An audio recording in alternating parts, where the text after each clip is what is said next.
Bom dia, bem-vindos a mais um podcast.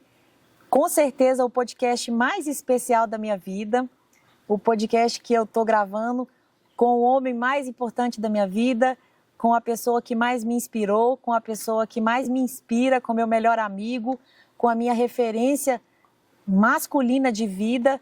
E eu queria muito agradecer a Deus, primeiramente, essa oportunidade de estar aqui com meu pai hoje, com a minha filha, com meu filho assistindo, com a minha família inteira e conversar um pouco com você, pai, sobre esse livro sensacional que é um resgate da sua história, da sua vida, né? É um presente que o senhor deixou para a Catarina, para o Pedro, para o Francisco, para a Alice e para outros netos que virão, Sim. se Deus assim permitir. Isso mesmo. Então, primeiramente, eu não estou aqui hoje nem como advogada, Sim. nem como host do Maratonando da Vida, mas como sua filha, Sim. como sua fã Sim.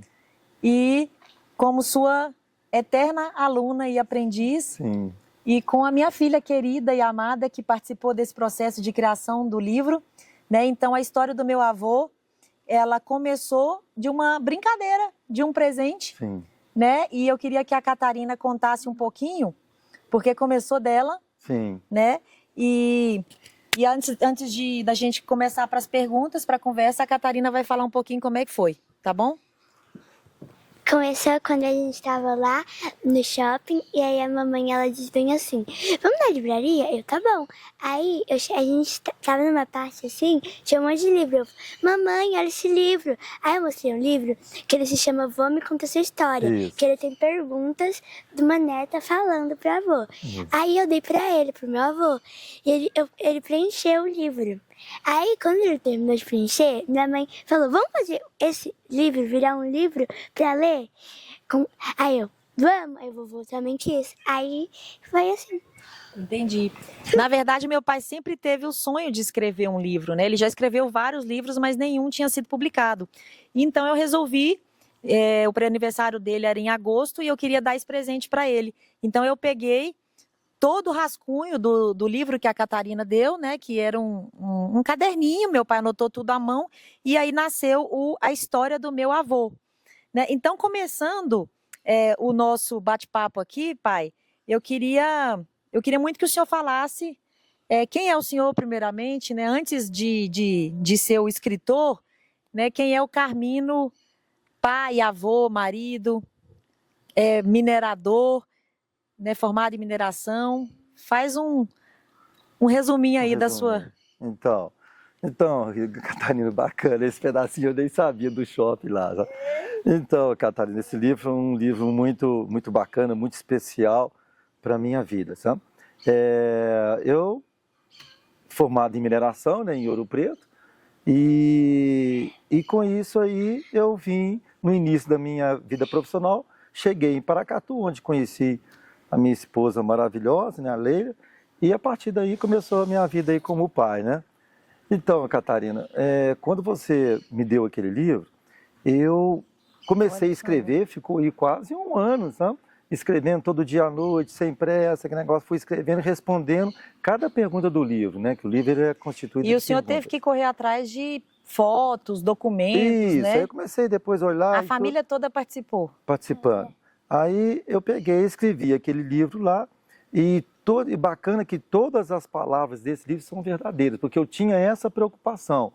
Passar para a Catarina não era nem pensar em ser um livro mesmo, que ia ser divulgado e tudo, e que essas palavras pudessem ajudar tanto a Catarina como o Pedro e o Francisco, e agora que está chegando agora a Alice na minha vida. Mas então, isso é uma parte, eu sou formado em mineração, né? Sim. E trabalhei a maior parte desse tempo meu em Paracatu. Ô pai, e o livro, o senhor divide ele em várias partes, né? A Catarina, quando ela deu o Vô Me Conta Sua História, ele é dividido em minha infância, meus pais e avós, minha família, adolescência, chegada à vida adulta, sobre o amor, sobre seu avô, o que o senhor gosta de fazer, suas lembranças. Então, vamos tentar só resumir um pouquinho aqui o começo, né? Primeiro, vamos falar da infância, né? Catarina, ela vai querer fazer uma pergunta, né, Catarina, sobre a infância do senhor. Mas antes da Catarina fazer a pergunta, o senhor fala muito no livro sobre um menino de 5, 6 anos que brincava de chumbinho na rua. As crianças de hoje não sabem nem o que é chumbinho, né? O senhor fala muito, né, sobre os seus irmãos também, né? 8 irmãos, como é ser criado com oito irmãos, né? As brincadeiras eram totalmente diferentes, né? Então, assim, o que você aprendeu naquela infância que você carrega até hoje? Antes da Catarina fazer as perguntas dela, fala um pouquinho sobre a infância que o senhor... Quando eu nasci em Belo Horizonte, né? A gente morava no Rio de Janeiro, e eu já tinha 3 irmãos, né? Quando eu nasci já tinha 3, né? Eu já nasci quase brincando já. Aí em Belo Horizonte, mas aí retornamos para o Rio de Janeiro, e lá nasceram mais 2 irmãos meus lá. Depois o restante nasceu e voltou para Belo Horizonte. Bom, o que eu lembro da minha infância é só brincadeira, sabe? Brincadeira e mais brincadeira. E bacana que quando eu começo a lembrar assim de como que eu brincava, né, diferenciando com as brincadeiras de hoje, eu falo assim, poxa, não tinha essas lojas, Cia Toys, não tinha essas coisas para comprar, a gente tinha que fazer o nosso brinquedo, né? Tinha que fazer os brinquedos. Olha para aquela câmera ali. Isso, tinha que fazer os brinquedos. E esses brinquedos, eles ficavam uns brinquedos muito bacanas. Eu lembro que eu tinha fiz uma brincadeira, uma espingarda, né? E essa espingarda era uma gominha, tinha revolvinho também, tinha espadas, tudo era a gente que fazia. Né?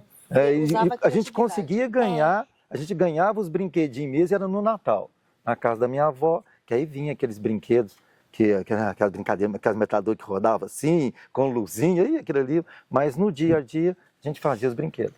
Vovô, como era brincar sem celular naquela época? Era chato ou divertido? Ô, Catarina, brincar naquela época, era, como eu te falei, era completamente diferente do dia de hoje. Você falou com relação ao celular, a gente nem imaginava, aquela geração nem imaginava que um dia uma criança ficaria sentada num lugar, ou seja, dentro de casa ou na rua, sentada visualizando algo na mão que teria o mundo inteiro sobre a mão, sobre a face dela, né? Então, Catarina, era completamente diferente. Você tinha que brincar, você tinha que correr, você envolvia com as pessoas, sabe? Essa brincadeira, não tinha como. Não era, nem imaginava que isso poderia acontecer com uma criança hoje, ficar parada diante de uma tela. A gente não conseguia, porque o negócio era correr, era brincar, e, sabe, era diferente. Vovô, se eu, Pedro Francisco, vivesse um dia na sua época, o que a gente ia fazer? Como é que a gente ia... Será que a gente ia gostar? Ó, Catarina, boa pergunta, hein? E a Alice? Se pudesse, se vocês voltassem, vocês podem saber que vocês iam se divertir muito, iam andar, iam criar criatividade, né? Porque você tinha que criar alguma coisa. Ou às vezes a gente estava com um brinquedo que a gente mesmo fabricava, e igual os carrinhos de rolimã, né? Naquela época, a gente fazia os carrinhos, conseguia as rolimãs, e cada carrinho um mais bonito do que o outro, e a gente produzia o nosso brinquedo. E quando não tinha esse brinquedo assim, a gente ia para a rua, ou às vezes a casa da gente tinha árvore, ia correr, ia brincar nas árvores, tudo, então não tinha essa coisa. Vocês iam gostar demais. Hoje as crianças elas têm tudo, né? Menos infância. O senhor comentou, a Catarina fez uma pergunta muito interessante e eu realmente não consigo imaginar, eu não falo nem a geração do senhor, a minha geração com o celular. Porque os melhores momentos da minha vida foram brincando na rua, brincando de patins, o senhor fazia competição de futebol. A gente acordava, eu mal tomava café, eu já ia correndo para a rua. Eu não gostava nem de ficar, até porque a televisão passava Xuxa, Ursinhos Carinhosos, Caverna do Dragão. Não tinha opção, não tinha Netflix, não tinha essa prisão que tem hoje, esse cardápio de desenhos, de filmes. Então, assim, as crianças, hoje eu acredito que a tela tirou o que nada mais devolve, que é o tempo, que é a vida, que é o suor. Você não via criança obesa, você não via criança com TDAH, você não via criança com depressão, você não via criança com ansiedade, você não via criança com psicólogo. Gente, psicólogo era coisa de pessoas que realmente tinham problemas seríssimos. Hoje, cada dia que passa mais com crianças, os consultórios de psicologia estão lotados de crianças, sabe? Então, o que a tela tirou das crianças, o que as crianças têm vivenciado hoje é quase uma prisão, né? Então, realmente, o que a Catarina perguntou faz todo sentido, porque não tem nem como o senhor responder, né, o que é. Então, com relação a essa pergunta, Catarina, eu me lembro que a gente não ficava parado. Sabe, ou às vezes você estava brincando, vamos brincar de bolinha de gude, tinha as bolinhas de gude, você tinha que armar lá, tinha as fincas, né, que a gente jogava, fazia aquilo ali, aquele negócio, vamos correr, vamos para a rua, vamos para brincar de futebol. Então, você não ficava parado. Eu lembro que eu morava numa casa em Contagem, Minas Gerais, que tinha várias árvores. E cada um de nós lá era dono de um pedacinho daquele. Então a gente corria, ficava brincando, vem pra cá, vamos subir, aquele negócio todo, subir na árvore, pegar as frutas e tudo. Então você não conseguia ficar parado, ao contrário que acontece hoje, as crianças paradas, né, estática ali diante de uma tela ou no celular ou numa televisão. Então as crianças estão ficando muito, muito passivas e com isso perde o que nós acabamos de falar, a criatividade, né? Havia criatividade. Às vezes, quando você estava enjoado de uma coisa, vamos brincar disso, vamos brincar daquilo, você ia criando as coisas. Vovô, lá na sua época, você tinha medo, tipo, de ficar só andando, assim, na rua? Porque lá vocês ficavam brincando, né, andando, sem os pais. Porque hoje, todo mundo fica com... Todas as crianças ficam com pais. Você não tinha medo, não? Catarina, a gente, durante o dia, não tinha medo, os pais não preocupavam, né? Não preocupava com o que poderia acontecer com a gente. O medo de hoje era diferente do passado. E o excesso de informações que a gente recebe hoje, né? Então, até isso influencia. Naquela época existia crimes? Existiam pedofilia? Existia. Mas a gente não recebia essa informação. Se existia, não chegava até a gente, né? Então, hoje, você abre o celular, você é bombardeado, você acorda e já vê um monte de notícia ruim, então você já passa isso para seus filhos já vão para a escola com medo. É importante ensinar as crianças sobre segurança? Mas o excesso de informação, ele acaba gerando muita ansiedade. Sim. A ansiedade é o quê? Excesso de futuro. Assim como a depressão é excesso de passado. Ou seja, as crianças elas já saem de casa com medo. Então, em vez de olhar para o céu e agradecer a Deus, a natureza, o dia, o sol. Eu me lembro quando eu era criança, a gente ia para a escola a pé. Eu andava, sei lá, em torno de 7 quilômetros para chegar até o Soma. Isso. É mais ou menos isso, né, pai? Isso. Eu ia da minha casa até o Soma, sem celular. Sim. Eu ia com uma mochila de mais ou menos 2 quilos nas costas. E eu ia, sabe, fazendo o quê? Pai, chutando pedra, não tinha nada para fazer. Então eu achava uma pedra, meu tênis não durava nem um mês. Aquele bical que tinha um bico até para fora, assim, de tanto. E eu ia, aquilo ali era a minha. Ou seja, o tédio faz muito bem pra gente. Aí você encontrava algum amigo conversando no meio do caminho, e aí aqueles 7 quilômetros já virava 2 quilômetros, porque era tão divertido ir para a escola caminhando. Na realidade, o medo que se existia, que havia na época, é diferente do medo de hoje. Os pais, o medo que eles tinham era de alguma coisa externa machucar. Por exemplo, eu morava nessa mesma cidade, tinha um matadouro próximo. Aí, quase todo dia, o pessoal trazia os gados. Matadouro, explica aí, pai. Matadouro é onde matadouro? Se abatia o gado para ser vendido. E via aquele monte de boi indo para o matadouro. Então, qual que era o principal medo da minha mãe? Eu lembro disso, quando meu pai estava trabalhando. É de um boi, uma vaca daquela e isso aconteceu, né? Aconteceu. Uma vez houve um estouro, quando falava estourar, porque o gado se dividia, né?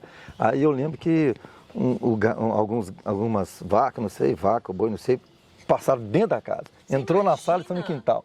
Só viu a minha mãe pegando o menino, levando para um lado, levando para o outro, e a vaca passando, entrando na sala e saindo pela cozinha. Então era esse o principal, esse tipo de medo que os pais tinham. Vovô, mudando um pouco de assunto, como que era a escola na sua época? Então, boa pergunta, Catarina. Como que era a escola? A escola, o padrão é o mesmo padrão de hoje, porém é completamente diferente, né? Era bem diferente. A forma com que passava, a forma com que o professor lidava com o aluno, a forma como que o aluno se comportava, né? E também, uma pergunta, quando você não fazia as tarefas de casa, o que acontecia? As tarefas tinham que ser feitas, Catarina. As tarefas tinham que ser feitas. Que se você não fizesse a tarefa, com certeza você ia ter muito problema. Tanto por parte da escola, que a escola cobrava muito, como também os pais, né? Exigiam que se fazia a tarefa, tinha que fazer a tarefa. Então, entrando aqui no bloco 2, né, a gente vai falar agora sobre pais, avós, né, e sobre a questão de família, limites e autoridades, né? Então, o senhor deixa um capítulo ali bem desenhado, inclusive eu acompanhei de perto, o senhor foi atrás de documentos da família. Graças a Deus eu tenho a minha avó, a minha querida vovó Norma, tem todos os meus tios, né, na época que o senhor escreveu o livro. Infelizmente a tia Rose ainda, Sim. Né, ela faleceu, né? Infelizmente a gente perdeu uma pessoa muito querida durante esse trajeto, mas na época a tia Rose participou também, né? Sim. E a sua história, pai, ela é linda, ela é cheia de personagens fortes, né? Tem o vovô Carmino, a vovó Helena, o bisavô Salvador, Candinha, né? E não tem como a gente deixar de falar dessa história sem falar da sua família, dos seus avós, né? E tem uma cena que o senhor deixa, né? Tem duas situações que o senhor registra no livro que marcaram muito a minha vida, né? Que é a questão, primeiro, que o senhor quase morreu quando era criança. Sim. Né? Pode. Sim. Então, a questão que né, do tio Valtinho, que aquilo marcou muito. Eu queria depois que o senhor falasse como isso marcou a sua vida, né? E depois também, eu queria muito que o senhor falasse sobre a sua relação com a sua mãe, com a minha vovó Norma, né? Qual foi a lição mais importante que ela te deu, ou até dos seus bisavós, dos seus avós e dos meus bisavós. Então, Rita, esse livro, ele fez com que eu, como se tivesse um baú, e quando eu ia respondendo essas perguntas, é como se estivesse tirando pedra preciosa desse baú. Então, cada pergunta daquela me fez voltar ao passado e lembrar como que era essa parte já saindo da adolescência, né? E o que acontece? A minha família, a base ali de tudo é família, sabe? Eu fui criado com a família, assim, muito unida, tanto a família para o lado materno como a família do lado paterno. Eu vivi mais com o lado materno. Todo domingo ia para a casa da minha avó e a gente passava lá os finais de semana, aquele negócio todo. Mas nessas perguntas, eu comecei a ver a formação ali dos meus bisavós, né? Aí a maior parte dele, tanto do lado materno como paterno, eles vieram da Itália e ali começou, né? Começou a formação ali dessa família. Então a família era a base de tudo. E eu lembro que como a gente ficava, os irmãos, muito unidos, a gente aumentando, fazendo as nossas próprias criatividades ali, eu lembro que um dia eu fui brincar inventar uma brincadeira, né? Que a gente tinha uma série lá que eu assistia, a única série que tinha na televisão, eu assistia esse filme e gostava dessa brincadeira. Aí eu peguei e fui brincar no telhado. Quando eu estava brincando lá no telhado, então o menino lá de baixo pegou a brincadeira dele, já era diferente. Ele pegou a espingardinha de chumbinho e falou assim, ó, eu vou te dar um tiro. Eu falei assim, tá brincando, né? Que eu estava no telhado, tudo, ele pegou a espingardinha de chumbinho mesmo e deu um tiro, sabe? Esse tiro bateu aqui no meu braço aqui. Nossa, isso aí foi para a rádio da cidade, foi divulgado na rádio, sabe? Minha mãe ficou muito brava também com os vizinhos lá, que negócio todo. Então, as brincadeiras, a gente fazia as criatividades e às vezes corria esse risco. Onde é que eu subi num telhado para brincar. Falando em risco, né? A Catarina, fala aí, minha filha. Eu queria contar a história que você me contou, quando você estava brincando de esconde-esconde e se escondeu dentro da geladeira. Isso, boa. Essa aí também. Essa da criatividade era perigoso. Eu lembro que nessa casa que a gente vivia, tinha uma geladeira que já não estava mais em uso. Então estava num quartinho lá onde minha mãe passava as roupas, aquele negócio todo, e a gente estava brincando no quintal de esconde-esconde. E eu peguei, corri, entrei, minha mãe nem viu, eu não estava lá naquele momento, eu entrei dentro dessa geladeira e fechei. E era aquela geladeira antiga? Uma das coisas que essa geladeira hoje você pega que sim, muda que sim, é porque havia esse risco. Com certeza não foi só eu. Aí eu entrei dentro dessa geladeira, me fechei, aquela que tinha as maçanetas, né, só abria para o lado de fora, e fiquei lá, escondido lá. E foi passando o tempo, eu peguei e falei assim, poxa, vou sair, né? E como é que sai? Aí eu comecei a bater lá, abre aqui, abre aqui, abre aqui e tal. E com isso aí eu já fui perdendo fôlego, aquele negócio todo.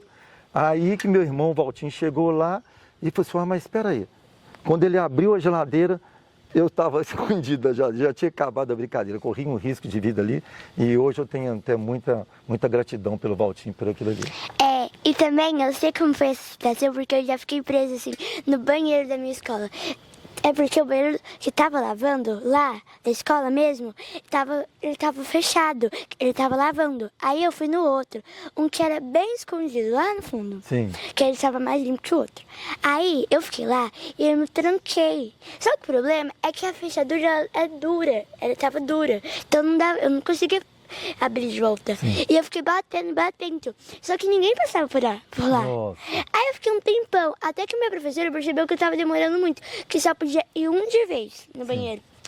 Aí eu, não, o que eu faço? Aí tinha um moço que ele era o segurança. E aí, lembra aquela parte que você chegava e rodava assim? Sim. Então, que você nos buscava? Isso. Aí o moço, ele tava bem ali e o banheiro era atrás. Aí, o moço do segurança, ele viu que tava batendo e aí ele pegou uma chave lá e abriu. E aí eu consegui sair. Nossa. Mas eu fiquei lá um tempão, acho que eu fiquei uns 40 minutos. Nossa, Catarina, eu não sabia disso. Foi até bom. Eu agradeço a Deus todos os dias, o meu tio Valtinho, por ter salvo a vida do meu pai, porque salvou uma geração inteira, né? Sem o meu pai não existiria eu, não existia a Catarina. E falando dessa questão, pai, eu vejo muito como na época vocês tinham mais limites. Sim. Né? Apesar do senhor ter 8 filhos, a minha avó era muito brava. Hoje ela é mansa, né? Sim. É vó. Hoje ela é vó. Mas enquanto mãe, eu sei o quanto ela foi brava. Né? E o quanto ela criou 8 filhos com caráter, né? 8 irmãos que eu amo a minha família, mas eu admiro muito a minha família paterna. Minha mãe é filha única, então não tenho nem o que dizer, mas são 8 irmãos unidos. 8 irmãos que são totalmente diferentes, mas 8 irmãos unidos. E eu vejo que a base de uma família forte são pais fortes, né? São pais que sabem o que querem. Eles erram, mas eles sabem onde eles querem chegar. E hoje eu percebo que as crianças não têm limites, sabe? Os pais querem ser amigos dos filhos, sabe? Os pais, eles querem agradar os filhos, não sabem dizer não, sabe? E isso tem criado uma geração fraca, uma geração de crianças que serão adultos bunda moles. Por quê? Porque elas não sabem dizer não, porque todos os pais fazem as vontades. Por quê? Porque a gente delega para uma babá, a gente delega para o iPhone, para o TikTok, a criação dos nossos filhos, né? E eu percebo muito que aumentou essa questão de bullying. Eu queria muito falar sobre isso, porque eu vi um documentário de uma neuropsiquiatra de Harvard, inclusive, ela dizendo que nós não deveríamos, de forma alguma, tirar dos nossos filhos a experiência de viver e receber críticas, sabe? A vida inteira eu fui zoada na escola. A vida inteira riam de mim, me chamavam de Olívia Palito, sim, Testa de Amolar Machado, Rita Cabrita. E isso me forjou de tal forma. Hoje é bullying, mas na época isso foi motivo de força para mim. Então nada me abalava, porque eu desde pequena cresci num ambiente que críticas fazia parte. Né? E hoje a gente percebe que as crianças, se alguém vira e fala para uma criança que o cabelo dela tá feio, ou que essa criança ela já está com a base dela tão fraca que ela já começa a entrar em depressão, a autoestima dela, a identidade dela já está abalada. Né? Então, a minha pergunta, pai, é o seguinte: o que a sua mãe fazia que nenhuma mãe faz hoje? E o que faz falta? Sabe, o que você vê? E o seu pai também, né, o vô Walter? O vô Walter morreu muito cedo e a gente, infelizmente, não tem muita lembrança. Mas o que é que a avó Norma fazia? E sem medo nenhum de falar, né? Porque antigamente a gente batia eu apanhei poucas vezes, mas a vovó fala que bateu muito em vocês, né? Mas o que ela fazia que fez diferença na criação, no caráter dos filhos, na identidade deles? Porque todos têm defeito, como eu disse, mas o propósito deles, a identidade, todos eles sabem quem eles são. Né, todos, não tem dúvida de caráter, não tem dúvida quanto à sexualidade, né, na nossa família todos são muito bem resolvidos, inclusive quanto à questão sexual. Então eu queria que o senhor dissesse, eu fizesse um paralelo com os pais, até com os avós que o senhor teve, né, da geração anterior. Então, Rita, essa pergunta, ela se resume o seguinte: a minha mãe, ela é quando eu falo em minha mãe, realmente eu lembro na palavra amor, sabe? Ela tinha aquele cuidado, tanto a minha mãe como meu pai, sabe? Aqueles cuidados, aquele amor com a gente, mas também tinha a questão do respeito. Então, todos nós, 8 irmãos lá, conseguimos saber o seguinte, que a mãe, o pai eram carinho, amor, mas também era respeito. Quando eu fazia alguma coisa assim de errado, só um olhar da minha mãe assim, opa, peraí, deixa eu parar aqui, tá certo? Então, bastava um olhar dela assim, ela não precisava de gritar muito, tu falou assim, não faça isso. Aí acabou, não se fazia, entendeu? Então, era muito forte essa questão, mas tudo se originou, tudo foi através da dedicação. Minha mãe toda a vida foi muito dedicada, tanto a mãe como o pai dedicado com o dia a dia nosso. E quando ela falava, não faça isso, não vá ali, todos nós respeitávamos o ponto de vista dela. Então a questão do respeito dos pais, né? Do respeito. Hoje as crianças perderam o respeito dos pais, estão querendo ser amigo dos pais. Né? O senhor via a avó Norma como autoridade. Né? Essa questão de amigo, a gente não entendia isso muito entre pai e filho, não. Exato. Não tinha esse negócio de amizade, não. Tinha o seguinte, ó, meu pai e minha mãe, eles são as pessoas que me amam, querem o melhor para mim, porém há um respeito ali. Por exemplo, eu lembro que meu pai, uma vez na semana, ele mandava a gente, tinha que fazer fila, né? Lá as coisas eram fazer fila para tomar chamar emulsão de Scott, não esqueço disso. Era um vidro que... de repente era coisa boa, que era uma vitamina, era um remédio que ele dava pra gente para aumentar o sistema imunológico, tá certo? Aí eu lembro que tinha um peixe, sabe? Eu lembro que tinha um peixe, assim, aí fazia uma fila, mas o negócio era ruim demais, mas ruim demais. E eu lembro que teve a fila dos filhos tudo para tomar, né? O primeiro tomou e tal. Aí eu lembro quando chegou no Marciano, ele não estava lá mais, ele correu e escondeu. Entendeu? Ele não quis tomar o negócio, ele correu lá pro quarto, escondeu. O papai foi lá e deu uma dura nele, entendeu? E ele voltou e ficou de novo e abriu a boca e tomou o negócio. Então o respeito era muito forte disso aí. Não, e o senhor já me falou que tinha fila até para apanhar, não era? Apanhava tudo de uma vez só, sim, não era? Às vezes aprontava demais e não dava tempo de corrigir, bater nele. Batia muito, sabe? Batia, não dava tempo de apanhar. Batia assim de uma forma sadia, entendeu? Aí, não, faz uma fila aí e tal, e cada um tomava umas chicotadas e tudo. Eu lembro também que teve um lá que ele se protegeu, colocou lá uma roupa lá para não apanhar tanto, mas... mas isso aí, uma coisa importante. Eu comecei escondido, eu devia ter o quê? Uns 9, 10 anos, não sei, meu pai fumava um tal de Continental sem filtro, depois que vi o Continental com filtro. Aí eu comecei a pegar um cigarrinho escondido e ir para um lote ao lado para fumar. Aí eu peguei o cigarrinho e tal, fui lá no lote, aí um irmão meu pegou e falou com o papai, o Carmino está fumando um cigarrinho ali no lote. Aí, minha filha, puxa vida, a dura que tanto o pai e a mãe me deram ali, e depois de ter dado aquela dura, falou assim, você quer fumar? Pegou um maço de cigarro, tirou o cigarro todo do maço, pegou e esfregou na minha boca. Eu tive pavor daquilo ali, sabe? Nossa, nunca mais quis nem saber. Eu passo até mal quando alguém tá fumando pertinho. Aí conheci, eu nunca mais fumei. Ô, vovô, quem era a minha bisa? Ela era mais brava que a mamãe? Do que a Rita? Alguns momentos era, viu? Sua mãe até muito boazinha, viu? Ela, alguns momentos, ela era bem mais rígida mesmo, sabe? Mas sempre com amor, sabe? Ela dava uma dura na gente, passava aí 15, 20 minutos, a gente tava lá junto com ela. Pai, o senhor fala muito aqui no livro, né, no bloco 3, sobre responsabilidade, né? O senhor começou a trabalhar com 13 anos. Então, hoje tem adulto de 25 anos que não sai de casa. E eu fico pensando, qual é o preço de uma juventude sem responsabilidade?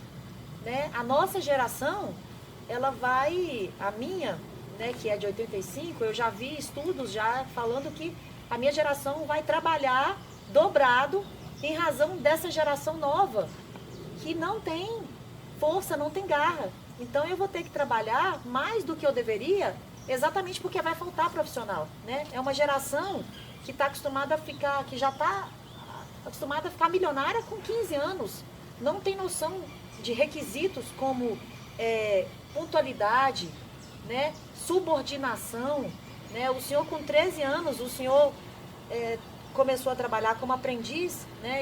Se eu não me engano, o senhor fazia cafezinho, sim, não era? Sim. Meu primeiro emprego foi com 17 anos, eu era auxiliar de garçonete, né? Então eu tive que passar a fase mais crítica, eu catava guimba de cigarro na grama, né? O senhor inclusive foi um dia me visitar, acredito que o senhor ficou até um pouco preocupado, mas eu tive que ser auxiliar de garçonete para chegar a ser garçonete, que naquela época o garçom ganhava muito bem. Eu estava fazendo cursinho, precisava de levantar um dinheiro para poder pagar minha faculdade. O senhor já tinha me sustentado muitos anos aqui em Brasília, eu não passei na Federal e eu comecei desde cedo a trabalhar. Mas eu desde cedo entendi que a gente começa de baixo, né? E hoje essa geração recente, eles não entendem que você primeiro precisa aprender, ouvir, escutar, conviver. É uma geração que já acha com 20 anos que tem que ser milionário.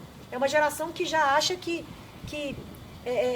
você receber ordens de alguém é humilhante, né? Eu passei 10 anos da minha vida trabalhando com um desembargador federal de 77 anos, aprendendo com ele, aprendendo, sugando, né? Assim como o senhor, com 13 anos, começou a trabalhar e chegou já com 20 anos já querendo sua autonomia financeira, né? O homem tinha uma necessidade de já produzir, já de ser o provedor da casa, né? E hoje se vê jovens com 27, 28 anos sendo sustentados por pai e mãe.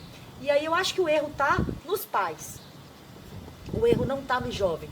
Porque o pai, ele fica querendo proteger demais e mal sabe ele que ele está, na verdade, podando, atrapalhando o filho. O senhor, quando eu fiz 17 anos, me mandou embora. Rita, vai tocar seu rumo. Eu fui para Belo Horizonte sozinha, com 17 anos. Não era Brasília. Belo Horizonte é uma das maiores capitais do país, né? Eu pegava um ônibus sozinha. Então aquilo ali foi me forjando, foi me trazendo maturidade. E com 25, 26 anos, quando eu já estava trabalhando, eu estava segura que se o chefe virasse para mim e falasse: Rita, você vai ser mandada embora, como eu já fui várias vezes demitida, eu estava preparada para começar de novo, né? Então, por que o senhor acha que essa juventude de hoje, pai, ela está mais fraca, ela está mais sensível, é uma geração de flocos de neve, sabe? Você fala alguma coisa, a pessoa pede demissão no outro dia, né? O que o senhor acha que está... qual que é a sua visão com relação a isso? O trabalho é uma parte importante aí que eu centro. Eu comecei a trabalhar com 13 anos de idade. E para mim, quando eu comecei a trabalhar, eu tinha que sujeitar também as condições do trabalho na época, né? Então eu comecei fazendo café, né? Depois eu fui promovido para poder fazer serviço de rua. Parece. Depois que eu cheguei à parte do escritório. E com isso era muito bom, eu gostava de trabalhar, que eu podia ajudar em casa, eu podia comprar a minha roupa, né? Comprar o meu sapato, tênis, aquele negócio todo, eu podia viajar. Então, o trabalho me dava uma liberdade muito, Uma autonomia. uma autonomia muito, muito bacana, sabe? O trabalho foi importante. Comecei a trabalhar naquela época. Sim. Avó, eu lembro que você me falava que que um dia você estudava e outro dia você tinha prova. Ah, tá. Isso foi na escola, quando eu já estava em Ouro Preto, né? Eu estudava o dia inteiro e a prova dia sim, dia não. Foi muito apertado, que lá foi uma parte difícil para mim também. E vovô, se você pudesse dar um conselho para todas as crianças que só querem ficar no TikTok, qual seria? Ô, Catarina, um conselho para largar o celular, pegar um livro, ir brincar, sabe? É o que eu falo com você sempre aqui, sabe?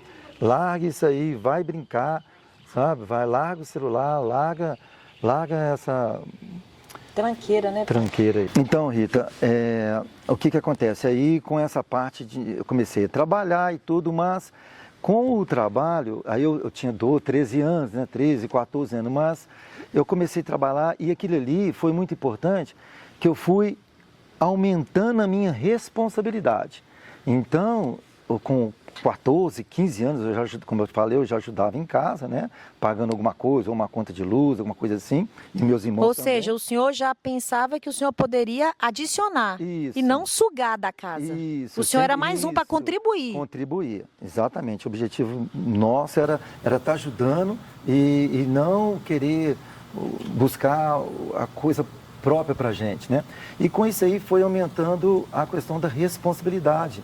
Eu lembro que quando eu fui para Ouro Preto estudar, né, aí já uma outra fase, eu comecei a estudar, mas o meu objetivo o tempo todo é na formação de família. Eu já estava preocupado o seguinte, eu lembro que às vezes eu ficava na República lá, ficava sonhando como que seria minha casa já casado.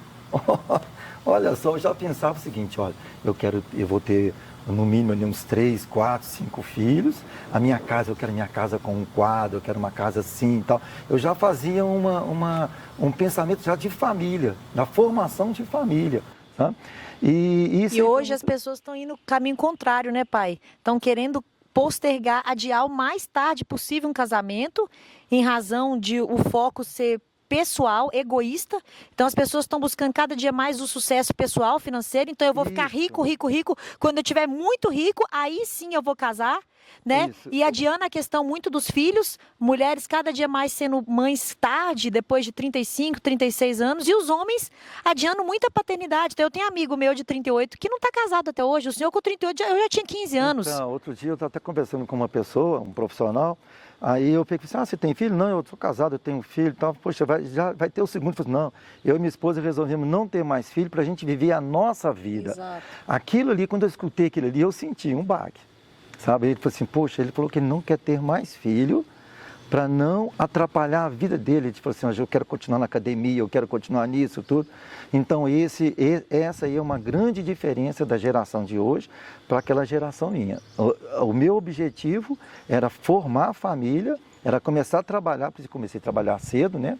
Formar a família, porque o que passava na minha cabeça era ver filhos, era ver família. Hoje eu escuto aquilo, falo assim, não, eu não quero ter mais filho para me viver a minha vida. Então... E isso, né, a gente tem que entender a importância da família, né? O meu pai, ele sempre teve o sonho, né? Com 13 anos ele começou a trabalhar e aí com 17, 18 ele já estava caminhando já para uma profissionalização técnica, mas o objetivo dele era o quê? Era formar o quanto antes, começar a ganhar dinheiro o quanto antes, para quê? Para casar, ter filho, e isso era a maior riqueza de um homem.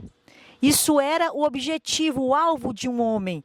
Era ter a família dele, a prosperidade, o meu orgulho, o orgulho do homem naquela época era a minha mulher e os meus filhos, né? Eu até me emociono, até me arrepio de pensar como os homens antigamente faziam as famílias felizes, né? E hoje já é o contrário. Os homens estão cada dia mais narcisistas, mais egocêntricos, é focado em músculo, é focado em performance, é focado em uma BMW cara, né? E cada dia deixando mais de lado quem? A mulher, os filhos, né? O homem crescendo e a mulher se diminuindo. O homem prosperando e a mulher se sentindo mal amada. Então, homens, busquem o que Deus colocou no propósito de vocês. Deus fez o homem para ser o provedor, para ser o cuidador do lar, sabe? E o provedor não só financeiro, porque a mulher com certeza ela pode contribuir financeiramente. Eu amo trabalhar, eu amo servir na minha casa, eu amo gerar renda para minha família, mas antes de tudo, eu sinto que eu tenho em casa um homem que no momento de crise vai estar me apoiando, né? O meu pai nunca foi um homem milionário, né? Eu não cresci numa família rica financeiramente, mas com certeza no meu lar tinha uma prosperidade que hoje falta nos lares mais milionários do mundo, que é ter um homem dentro de casa que o pau estava caindo lá fora, o mundo estava caindo, mas eu sabia que eu tinha um verdadeiro herói dentro de casa. Então, você falou um assunto aí importante. A família criava os seus filhos para que eles também tivessem família.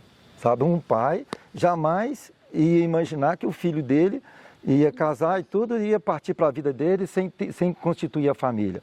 Então, o foco nosso era o seguinte, olha, se preparar, tá, com o que estivesse estudando, estudar, que ele partisse para o trabalho, começar a trabalhar, mas o foco é se preparar para a formação da família. Né? E a família, igual você falou agora há pouco aí, ó, eu lembro quando eu estava trabalhando em Paracatu, quando já estava chegando no horário de ficar, podia até às vezes ficar um pouquinho mais lá, alguma coisa assim, mas eu já estava querendo ir para casa para encontrar a minha família, para encontrar os filhos, e eu gostava demais quando eu chegava, descia do ônibus, né, que eu trabalhava a 45 quilômetros, mineração a 45 quilômetros da cidade, né, quando eu chegava na cidade, quando eu descia do ônibus que trazia os funcionários da empresa, eu via você, via o Guilherme já correndo lá para me abraçar, não tinha assim, nada melhor para mim do que aquilo. Sabe? Então, viver com a família era o maior prazer, viver com a família ali é bom demais. Então, é importante a questão da família, na formação da família, do jovem na formação da família. Sim. Falando em família, pai, vamos entrar na parte que começou a sua família, né? Sim. Que a sua família vem, ninguém nasce de chocadeira, né? Por mais que o senhor sonhasse em ter uma família, o senhor precisava de encontrar o amor da sua vida, né? E aí tem um trecho no livro que o senhor fala sobre a forma que o senhor conheceu a mamãe, né? Que vocês se conheceram olhando no olho. Hoje ninguém olha no olho, né? Sim, sim. E eu queria muito que o senhor dissesse o que é que o olho no olho construiu e o que é que a geração da tela perdeu, né? O senhor conheceu a mamãe lá em Paracatu, né? Quem quiser conhecer mais sobre a história do meu avô, gente, nas melhores livrarias, tá bom? Livraria Travessa, internet, a história do meu avô. Então tem muito detalhe, né, que não dá, infelizmente, para a gente conversar aqui, mas a forma que se iniciou o relacionamento com a mamãe foi muito no olho, né? E os relacionamentos hoje, eles estão extremamente artificiais, né? Pouco toque, muita curtida, pouco olho no olho, muito comentário, muito filtro, né? Os relacionamentos fracos, relacionamentos casais que começam, gastam $500 mil numa festa e o casamento dura 2 anos. O senhor já tem 40 anos de casado, não é fácil, né? Manter um casamento não é fácil, não é simples, né? Então, por que será que os casamentos hoje estão acabando tão rápido, pai? Né? Por que será que as pessoas elas estão descartando as outras tão fáceis, sabe? Por que tudo é substituível, né? Por que as pessoas hoje elas estão se relacionando tão... Pessoas não estão se relacionando com pessoas estão se relacionando com objetivos. Eu percebo muito isso. Então, entrando nessa questão do relacionamento, o foco do casamento, o foco da família era cuidar do outro, né? O marido, ele ia trabalhar para cuidar da família e a esposa ficava em casa cuidando dos filhos, esperando o marido chegar, né? Hoje a gente vê uma geração extremamente voltada para interesses pessoais, né? Então ele olha para aquela mulher e ele vê o que aquela mulher ela pode me acrescentar. A mulher olha para um homem, ela fala o que aquele homem pode trazer para mim, né? Então, quando a gente está buscando no outro a felicidade, a gente muda totalmente o propósito do casamento, porque o casamento ele é nada mais do que você fazer o outro feliz. A partir do momento que você casa para você ser feliz, já assinou um documento de divórcio porque vai dar errado. Eu preciso entender que o meu propósito é fazer o meu marido feliz. O propósito do meu marido é me fazer feliz. Sendo assim, naturalmente, nós dois seremos felizes, porque a família se constrói com o objetivo mútuo de que ambos sejam felizes e não que eu simplesmente seja feliz. Né? Então, o seu relacionamento para mim, pai, é muito voltado nisso. O senhor é um homem que realmente se dedicou e se dedica a fazer a mamãe feliz e ela também a fazer o senhor feliz, a cuidar do senhor. A mamãe é muito preocupada com o senhor, até mais do que com ela, né? Então, por que você acha que os casamentos hoje estão acabando tão rápido? Né? Se você pudesse aconselhar um jovem hoje sobre amor, qual seria essa frase? Então, Rita, quando eu conheci Leila, eu vi nela uma mulher de caráter, uma mulher muito bacana, bonita, né? E uma mulher muito forte, o caráter dela ali, sabe? A criação dela, como que ela... Aí aquilo ali, eu comecei a apaixonar por ela, fui gostando de ficar com ela, sentindo bem com ela, falei assim, poxa, nós casamos, né? Casamos em dezembro, e com isso aí, ao longo do casamento, eu sempre preocupando com ela, preocupando em dar sempre o melhor para ela e ela a mesma coisa para mim, está procurando o melhor para mim também. Mas, como você falou, o segredo aí do casamento, eu sempre, às vezes, as pessoas falam isso, né? Poxa, mas qual que é o segredo e tal? Eu falo assim, olha, não tem uma palavrinha assim que se resume um casamento, né? Mas o casamento, quando você escolhe aquela pessoa para casar, você tem que saber que ao longo da vida problemas virão, tá certo? Problemas virão. E um sempre suportando aquilo. Por exemplo, se ela falou alguma coisa, esquece, entendeu? Se foi alguma coisa que te agrediu, esquece. Se você falou alguma coisa para ela, ela também esquece tudo. E os dois juntos vão constituindo a família. E a família é a base de tudo, né? Eu vejo... Oi, Catarina. Pode falar. Eu vejo um casamento... Peraí, Pedrinho. Eu vejo um casamento... Não é fácil um casamento. Tem que haver ali, muitas vezes, sacrifício de um e o outro. E o segredo do casamento, eu sempre falo isso, o segredo do casamento é você olhar para cima. Tá certo? É você olhar para Deus. Às vezes a sua esposa fala alguma coisa com você ali, você não gostou e tal, mas desconsidera, entendeu? E ela fala alguma coisa com você, fala alguma coisa para ela, também tem que esquecer. Então sempre tem que estar perdoando o outro. Sim. E quando você olha para cima, você olha para Deus, sim, você consegue ter essa capacidade de perdão, sabe? Vovô, mudando um pouco de assunto, o que você sentiu quando eu nasci? Eu achei essa pergunta porque eu queria saber. Eu nunca te perguntei. Tadinho. Você nascer foi a melhor coisa que teve para mim naquela época e depois do nascimento dos meus filhos. Foi ter a participação de você, depois o Pedro, o Francisco. Então, quando os netos nascem, é como se tivesse um filho nascendo aí também. E agora que está chegando a Alice, mais um. A Alice está chegando aí, muito querendo, doidinho para chegar o momento dela também. É muito bom, é como se um filho nascesse. Não vai mais ser o mais novo.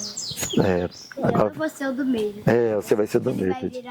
Pai, o senhor fala muito sobre a questão do seu posicionamento com relação ao mundo digital. Né? Quando você olha para os seus netos, o senhor tem uma preocupação muito grande com essa geração, porque a tecnologia aumentou, mas a gente percebe claramente que o ser humano ele regrediu.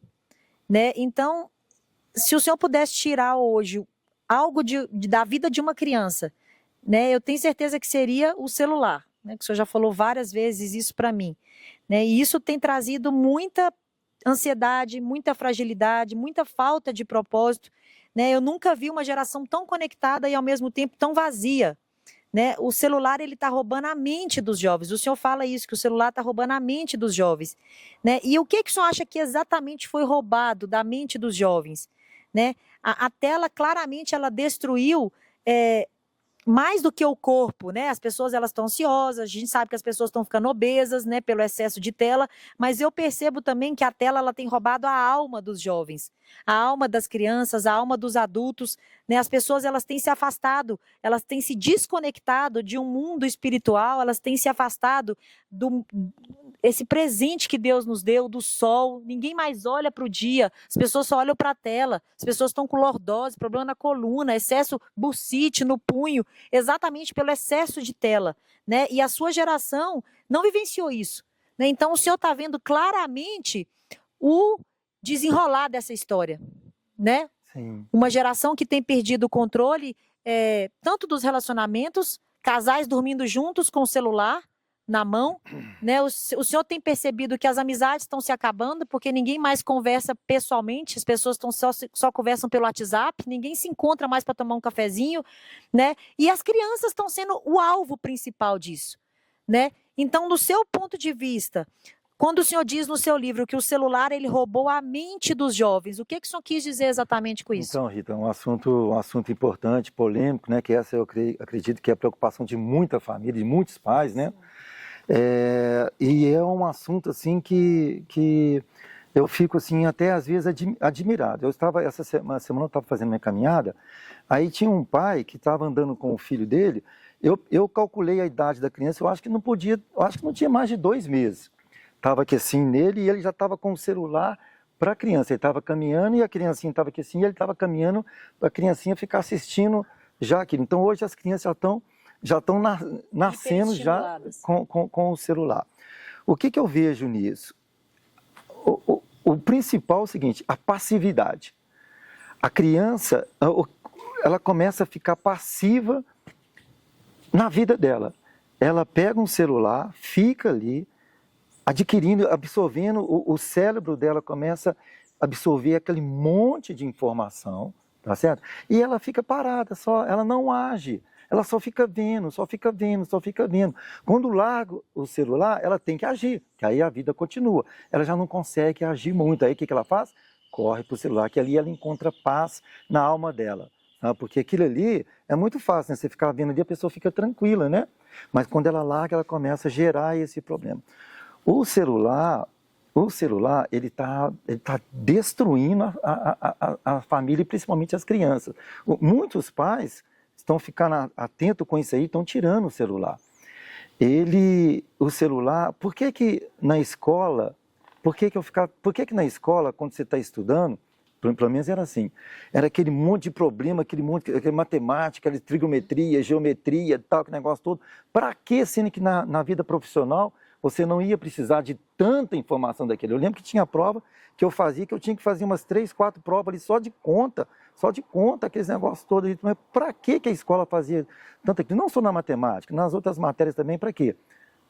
Para desenvolver o cérebro da criança, do jovem, né? Para ele aprender a raciocinar, para quando ele chegar na vida dele, de profissional, ele ter essa capacidade de desenvolver, de encontrar um problema, de achar a solução. O celular, ele está tirando isso das pessoas.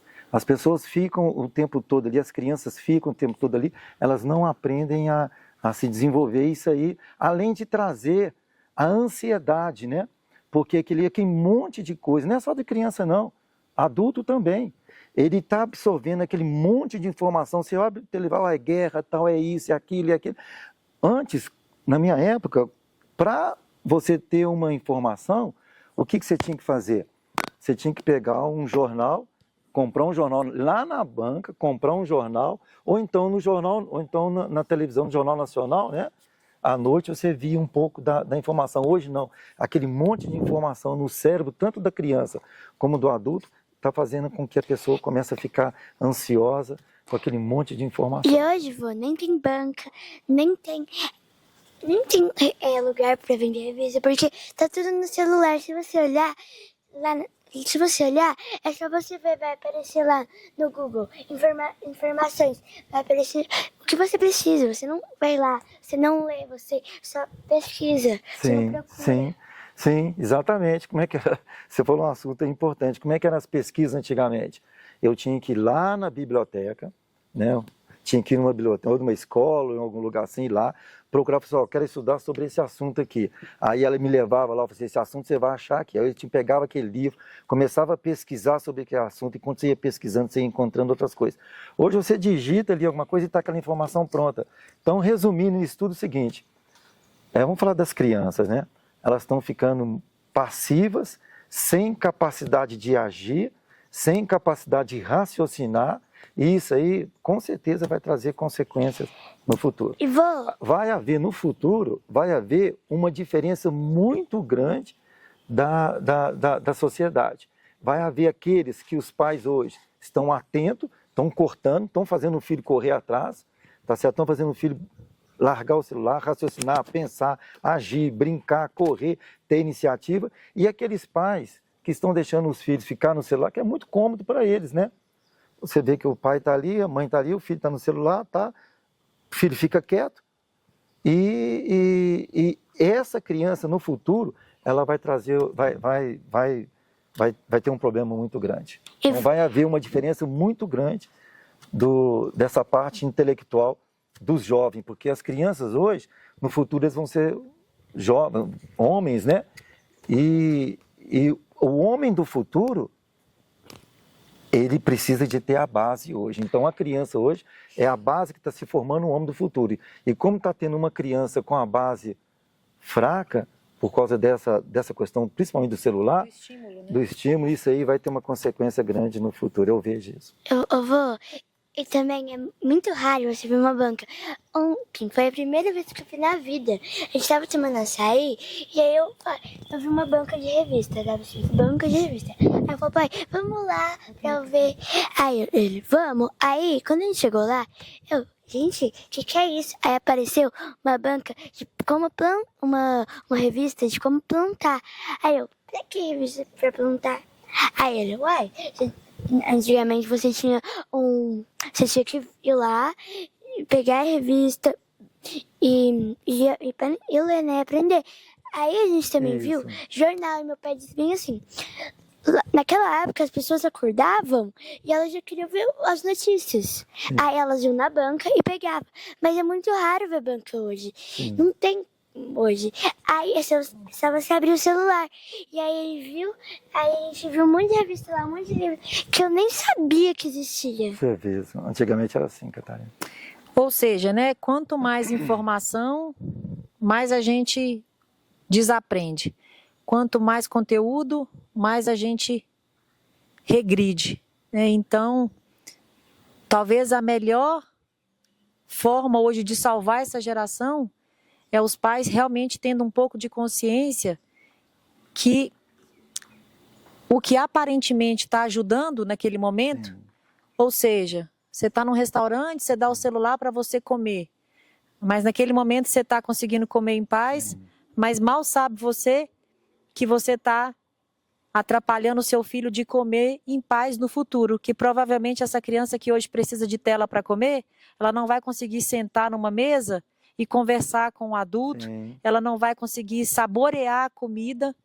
Então, a paz que você, pai e mãe, tem hoje, quando você entrega um celular ou um videogame ou libera uma televisão incontrolavelmente para aquele seu filho, você precisa ter a consciência que essa paz, a longo prazo, com certeza vai trazer problemas, transtornos psicológicos, transtornos psiquiátricos. Essa criança provavelmente não vai conseguir ficar entediada por mais de 10 minutos, 5 minutos. Essa criança provavelmente vai se tornar um adulto que não sabe ouvir o próximo. Ela vai escutar a esposa ou o marido olhando para o celular, não vai conseguir olhar no olho. Ela não vai conseguir simplesmente esperar uma viagem de carro, que seja Brasília, Goiânia, Brasília, Pirinópolis, são 200 quilômetros, mas aquilo vai virar uma tortura, porque a pessoa não sabe lidar com o tédio. O excesso de estímulo pai e mãe que a gente está permitindo que os nossos filhos tenham, vai virar excesso de transtornos psiquiátricos, e isso é seríssimo. Isso é seríssimo. Né? E entrando aqui na questão da fé, né, pai? Que eu acho que a parte mais importante do livro, né, e o assunto que mais combina com o Senhor hoje, com certeza é a presença do nosso Senhor Jesus Cristo na nossa família. né? Nós somos pecadores, nós somos fracos, nós somos carentes da graça de Deus, né? Mas a sua geração, ela tinha muita fé.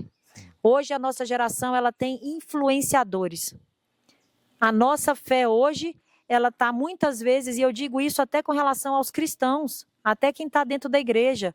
Muitas vezes, hoje o cristão, ele, em vez de se embasar numa fé forte, ele está se embasando no que um influencer fala, no que um pastor fala no Instagram, no que um YouTube... Aonde tem sido a nossa fortaleza? Aonde está a sua fortaleza? A sua fortaleza está no seu trabalho? A sua fortaleza, ela está em quem você é? A sua fortaleza está no seu corpo? A sua fortaleza está na sua conta bancária, em quanto você tem investido, ou a sua fortaleza está em Deus? Porque nós não vamos levar nada dessa terra, nada. A gente veio do pó e nós vamos voltar para o pó. A única coisa que permanece conosco é a nossa alma e a nossa salvação, né? E eu cresci, graças a Deus, eu cresci num ambiente cristão, mas não cristão por protocolo. Eu realmente posso dizer que eu vivi a fé, né? Que eu realmente tive intimidade com Deus, e não foi na alegria, foi na dor. Eu realmente pude dizer que eu tive encontros com Deus de choro, de lágrima, porque a minha mãe tinha muita depressão, eu vi o meu pai sustentando emocionalmente uma casa sozinho, porque infelizmente naquele momento a minha mãe precisava disso, né? Ela não tinha base para poder aguentar os problemas da família, né? Mas eu realmente sou grata a Deus, porque mesmo diante das dificuldades, diante das lutas, eu aprendi a amar a Deus acima de todas as coisas naquele ambiente. Talvez se eu tivesse crescido num lar perfeito, num lar de iFood, num lar de Uber, num lar que eu tinha tudo, eu não seria a Rita que eu sou hoje. Então eu agradeço muito a Deus, que foi através das lutas, das adversidades, que eu fui forjada.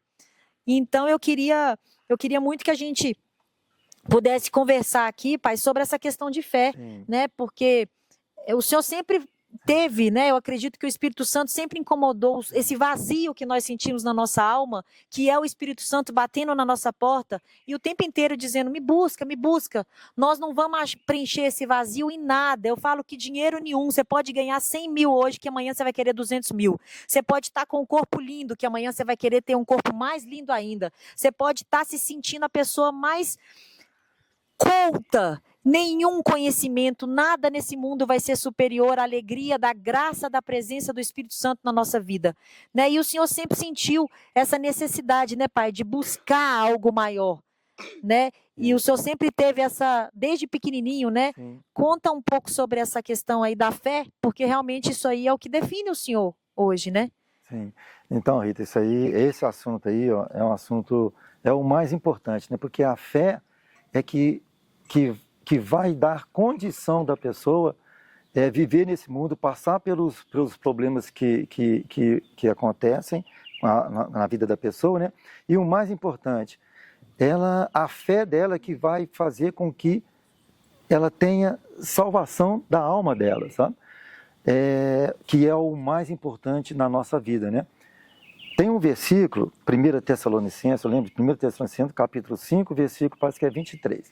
Diz assim, ó, que o Deus de paz, ali o apóstolo Paulo está falando do Deus de paz, porque a vida sempre relaciona o Deus dos exércitos, né? Mas ali naquele momento ele está falando do Deus de paz. Por que o Deus de paz? Porque ele está falando que a pessoa, ela vai encontrar paz na vida dela, se ela seguir essas três partes, que o Deus de paz vos santifica em tudo, em todo o vosso espírito, que é a nossa inteligência, o nosso raciocínio, toda a sua alma, que é o nosso sentimento, né? A ansiedade, depressão, angústia, tristeza, isso aí vem da alma, que é também o coração. Sim. E o seu corpo. Então, nós, ao longo da nossa vida, nós temos que preservar essas três partes. O espírito, a alma e o corpo. E é a fé, através da nossa inteligência, que vai nos dar esta condição. A pessoa que tem uma fé fortalecida, não religião, estou falando de religião, nada disso não, estou falando da fé, em crer no Deus verdadeiro, e essa pessoa pode ter certeza disso. Ela vai conseguir passar pelos momentos difíceis da vida e ela vai se sentir forte, vai ter condição de superar toda essa fase aí da vida dela, sabe? Como aconteceu comigo, como aconteceu com você e com muita gente também, né? Eu lembro que essa decisão minha foi... Eu estava descendo a rua lá de casa, né? E aquela dificuldade toda, problema financeiro, problema disso, daquilo. Aí eu peguei e falei assim, poxa, eu vou tomar uma decisão. Eu vou realmente me voltar de corpo e alma para o Senhor Jesus. Eu vou seguir as Escrituras. Aí eu cheguei em casa, eu peguei, li, desisti do que eu ia fazer, peguei a Bíblia, comecei a ler a Bíblia. Aí a partir daquele momento eu comecei a frequentar a igreja, comecei a frequentar os cultos, fui me fortalecendo e com isso aí, graças a Deus, eu consegui passar por todo esse momento difícil que está no livro aí, né? No livro eu falo os momentos difíceis que eu passei. Eu lembro um dia que eu estava num momento muito difícil da minha vida. Um momento assim, nossa, um momento pesado mesmo. E eu fui numa igreja e lá o pastor estava pregando sobre Ezequiel, né? O Vale dos Ossos, né? Sim. Aí depois eu dobrei meu joelho, abri minha Bíblia ali e comecei ali a derramar lágrimas ali na Bíblia, pedindo a Deus, meu Deus, me ajuda. Eu não posso perder minha família, eu tenho que ser forte. A família sempre foi o meu objetivo, né? E com aquele momento ali ficou gravado na minha vida. Ficou marcado, né? A partir daquilo ali, Deus começou a me abençoar, Deus começou a me dar força, e eu fui tendo força, e vocês também foram tendo força, né? Tudo em função da base, da Bíblia. A Bíblia é a base da fé de um homem, né? Ele tem que ler a Bíblia, leitura da Bíblia diária, fortalecer na palavra de Deus. A palavra de Deus tem que entrar na mente dele, porque Deus fala na palavra, né? Por isso que é importante a pessoa ir à igreja, seja católica, assistir à missa, ou seja evangélico, escutar as pregações, que aquilo ali ela consegue se fortalecer. E ela forte, ela consegue passar força para a família dela, ela forte, ela consegue vencer os problemas e ela consegue vencer. O senhor fala muito no livro sobre o coração é enganoso, né? Isso.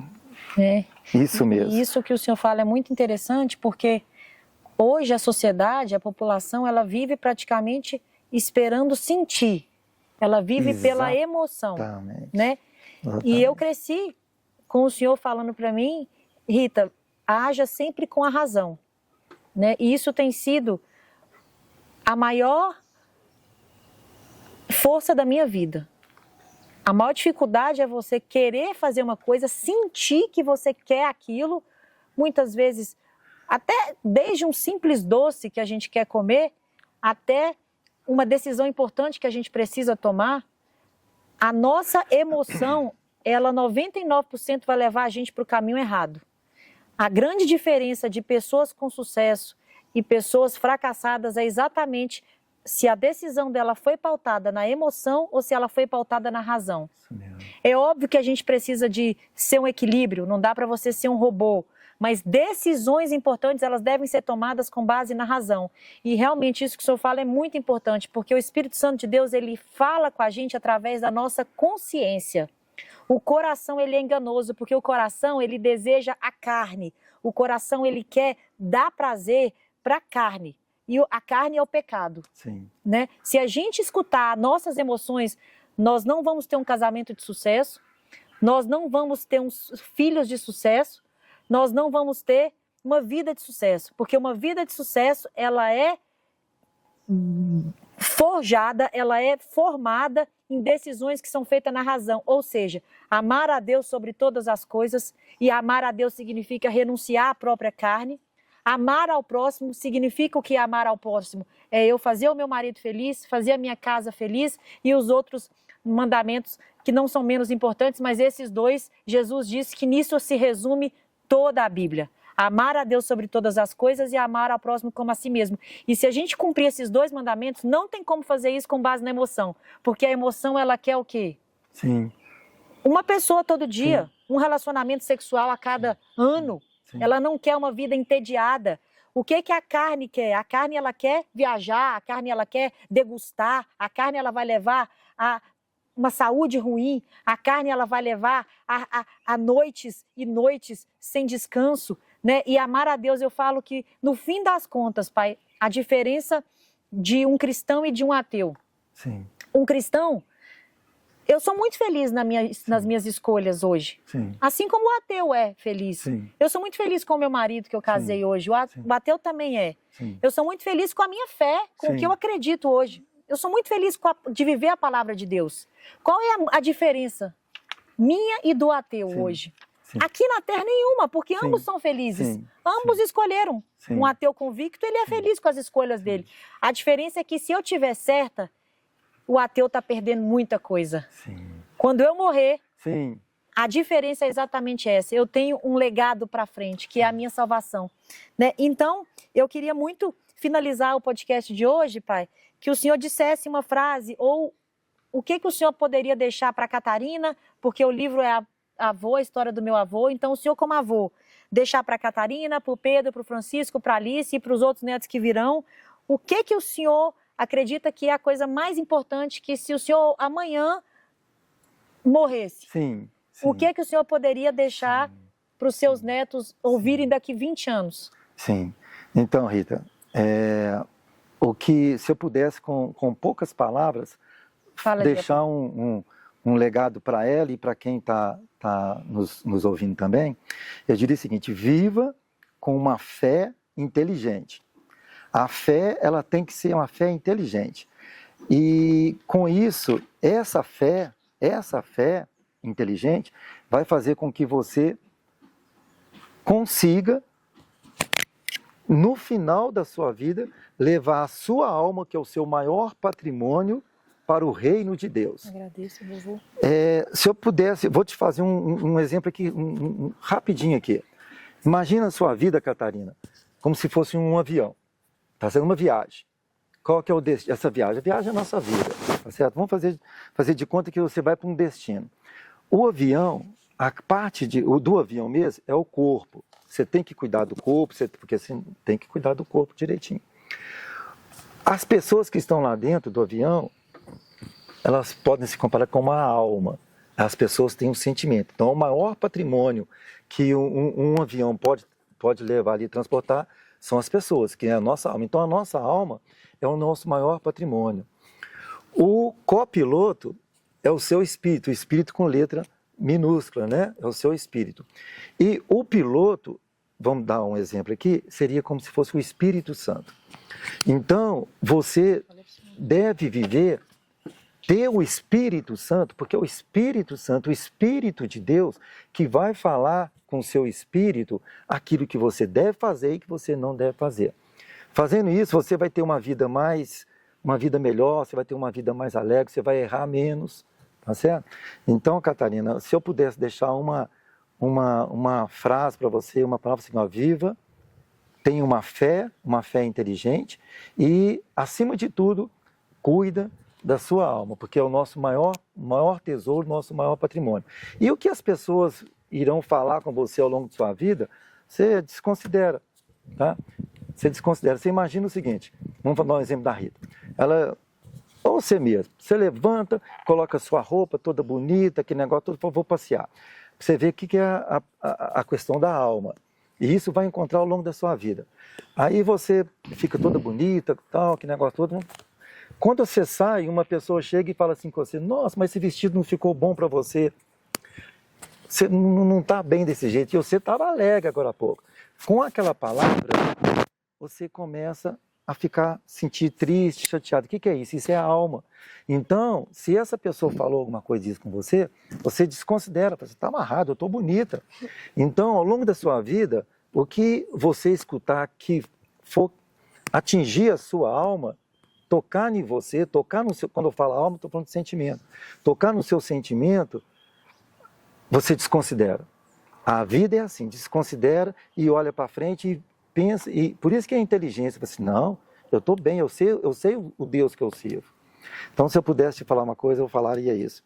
Viva com a fé inteligente e nunca na sua vida abandone Deus. Eu quero agradecer, vô, que você sempre ajudou a mamãe, você sempre ajudou a vovó, meu pai, eu, o Pedro. Eu falo pro meu professor, tipo, se eu aprender alguma coisa nova com você, Mister, eu aprendi uma coisa nova com meu avô, ele me contou tal coisa, ai aquilo. Eu sempre conto eu conto para minhas amigas de você é um ótimo avô. E também que quando eu crescer, eu nunca vou esquecer de você. Quando eu crescer, eu vou falar pros meus filhos, eu tinha um avô muito legal. Não tinha não. Tenho. Catarina. Bisa. Ô, Catarina, você falou tudo, viu? Nossa, que bacana, viu? Essa é a minha maior riqueza, viu? Essa aí é a maior alegria que um homem pode ter, é de ter uma filha tão maravilhosa como a Rita, um filho tão maravilhoso como o Guilherme que eu tenho. São duas pessoas, aqui agora deixa eu te falar agora de você, são duas pessoas que realmente foram preparadas para esse mundo, passam os momentos difíceis, mas conseguem ter força e supera e está sempre alegre, sempre feliz. Por quê? Porque eles têm verdadeiramente Deus na vida deles, sabe? Eu fico feliz e não tem presente, não tem algo maravilhoso na vida de um homem de escutar umas palavras dessas da neta, né, Catarina? Ela ama esse vovô, né? Agora você me responde uma coisa. O avô é da filha ou é do neto? É claro, né, que é do neto. Aí, Catarina. Ô, Tata. Eu queria finalizar o podcast aqui com uma memória que eu tenho da minha família. Eu conversei recentemente com a minha avó e o meu pai a vida inteira passou muita luta, muito problema financeiro, né? Não foi fácil para o meu pai criar a nossa família, eu e meu irmão, né? E a gente sempre teve muita chance de dar errado. A chance de dar errado era muito maior do que certa, porque querendo ou não era um lar disfuncional, né? Como eu disse, a minha mãe a vida inteira lutou contra uma depressão, graças a Deus hoje ela está muito bem, mas não é fácil para uma criança crescer num ambiente em que a mãe não está bem. A mãe é a base, né, da casa. E a minha mãe, apesar de todo esforço, sempre sofreu muito com essa questão da depressão. E o meu pai assumiu muito esse fardo. Então eu cresci com esse prognóstico ruim. Eu e o Guilherme crescemos com esse prognóstico ruim. Coitada dessas crianças. Coitada do Guilherme e da Ritinha, porque são crianças que estão sofrendo muito. E eu vou dizer uma coisa, eu não tenho memória nenhuma ruim daquele sofrimento. Pelo contrário, o Espírito Santo esteve presente na nossa vida, na dor, em cada momento de tristeza, de angústia, e eu tenho certeza que a vida do meu pai, ela é para a honra e glória do Senhor Jesus. Né? Graças a Deus, hoje eu estou aqui gravando na minha casa, que é um lugar particularmente que eu sinto a presença de Deus todos os dias. Eu amo esse lugar, eu tenho certeza que meu pai também, né? Ele ama a natureza. E as bênçãos de Deus através da vida do meu pai, assim como as promessas de Abraão para Isaac e Jacó, elas se cumpriram através de uma nação próspera, que é Israel. Eu tenho certeza que as promessas de Deus na vida do Senhor, Pai, elas se cumpriram. Sim. Então eu não cresci num lar rico de dinheiro, era financeiramente muito difícil, mas eu cresci num lar próspero de fé, de resiliência, de coragem, de esforço e de amor, principalmente. Então eu tenho, Pai, muita certeza que a vida do Senhor, ela serviu, serve e vai servir para a honra e glória do Senhor Jesus. Né? Então, eu louvo a Deus pela vida do Senhor, e se eu tenho alguma coisa para finalizar, se eu tenho alguma reflexão para fazer aqui nesse podcast de hoje, é principalmente voltado para você, homem, para você, pai, que está assistindo esse vídeo. Você faz a diferença na vida da sua família. Através da sua vida, você pode salvar uma geração inteira.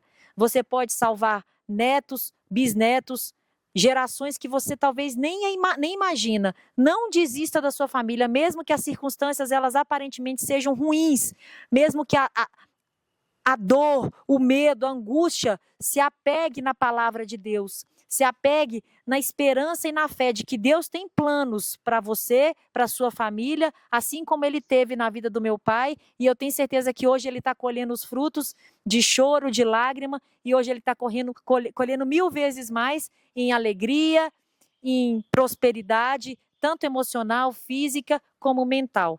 Então, pai, muito obrigada. Minha filha. O senhor o senhor é um presente de Deus para mim, para o Guilherme, para a mamãe. Obrigado. E para os seus netos. Vocês também, Catarina. Nossa. E assim a gente finaliza esse podcast de hoje com muito carinho, muito amor, muita verdade. E Catarina, obrigada, minha filha. Você é a mentora desse projeto. Através da sua vida, esse livro surgiu. Então eu queria te agradecer pela ideia de ter dado o presente para o vovô. Tá bom? Foi ideia. Te amo. Te amo, pai. Eu também te amo.